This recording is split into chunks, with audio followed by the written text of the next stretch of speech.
สบายดีพี่น้องมื้อนี้มาพบกับ2บ่าวแทนคือเก่าเนาะพี่น้องมื้อนี้มาพอกับบ่าวนกคือเก่าเนาะเฮ็ดกินคือเก่าแล้วพี่น้องเอ้ยมื้อนี้จักเพิ่นได้หยังแล้วเดี๋ยวสิพาพี่น้องไปเบิ่งเนาะว่าเพิ่นเฮ็ดกินหยังเนาะพี่น้องเดี๋ยวสิพาพี่น้องไปเบิ่งไปเบิ่งกันเลยบัดนี้นี่เนาะขั้นตอนแรกเพิ่นตำเที่ยวตำหมักเผ็ดเนาะพี่น้องเฮ็ดแจ่วบ่าวนกคือเก่าเฮ็ดกินแซ่บเพิ่นว่าบ่าวนกเฮ็ดกินแซ่บคือเก่าเด้อพี่น้องนี่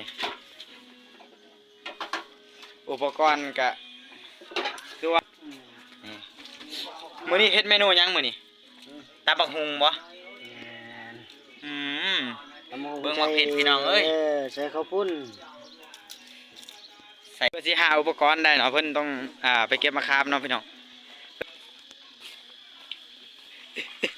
ถ่ายตรงเลยไม่ต้องถ่ายพี่น้อง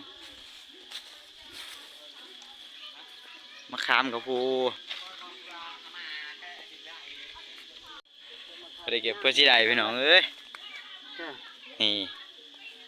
หลายหน่วยอยู่แล้วหนึ่งหลายหน่วยจะได้มีสำนันแหละครับตำมะคุ้งอยู่บ้านนอกเนาะกะบ่มีหยังหลายพี่น้องเลยนี่มีซ้ำนี่แล้วก็นี่ขนมจีนแกมกับซีนเนาะพี่น้องนี่ซีนเพิ่นต้มไว้เนาะซีนงัวหรือว่าซีนวัวคนไทยเอิ้นว่าวัวเชฟนี่แบบเถื่อนๆนะพี่น้องบ่มีรหัสบ่มีหนังสือเลยนี่หาใส่บ่ได้อีกแล้วแต่ความแซ่บนี่ระดับปรมาจารย์แล้วพี่น้อง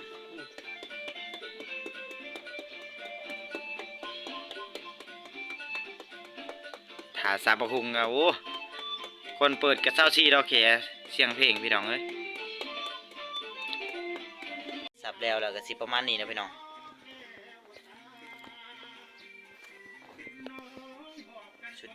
สุดยอดอันนี้ฮะนี่เนาะพี่น้องเพิ่นซอยซีนเนาะ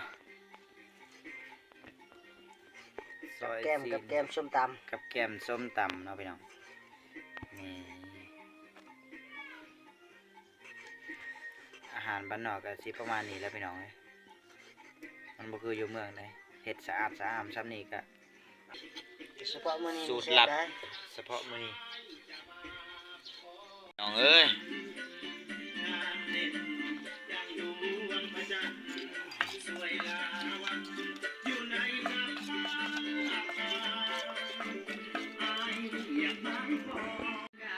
นี่หน้าตาก็ประมาณนี้นะพี่น้องสูตรส้มตำนี่น้ำเพิ่นละลายข้าวปุ่นนะพี่น้องละลายใส่น้ำเพื่อให้มันเหนียวเนาะหอมๆนะหอมกุ้มเห็นหน้าตาจังสีก็แซ่บได้พี่น้องเอ้ยโอ้ยนับอีสังคนในเมืองเฮ็ดกินนี่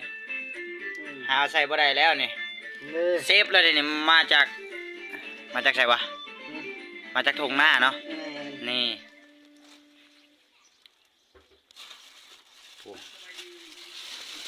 พิเศษเลยได้มื้อนี้ได้พี่น้องเห็น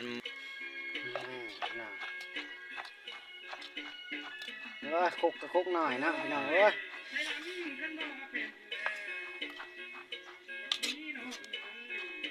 นี่นะดูตามอะไรเงี้ยคือรูปเจ้าตา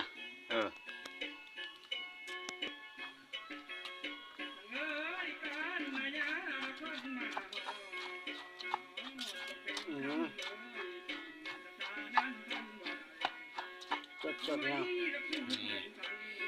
โอ้ยล่นคุกมาขอโทษข้าไปซะวะล่นคุกได้แล้วซ้ำนั่นแหละซีมได้ป่ะนี่สูตรจังได้เลยรับตาพังง่างปืนมาโอ้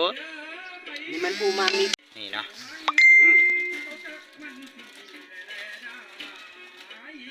ขาดน้ำตาลวะ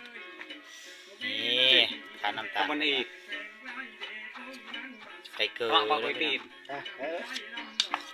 เจ้าพี่น้องปาปีนอนเถอะนี่พี่น้องเอ้ยใส่กันสามพี่น้องเพราะว่าบ่มีถั่วมันเหลือโอ้แม่นบ่มีดอกแต่มันเหลือนะ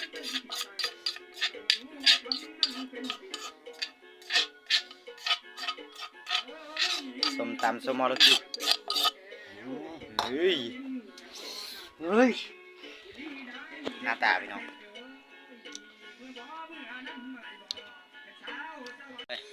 ใส่ชูรสเพิ่มน้ำพอๆแล้วก็เลยโคเลในข้าวจ้ามมันนี่ สูตรใหม่พี่น้องเอ้ยสูตรตำนะกันชามนะได้เนี่ยชามพระเจ้าทะลุวะ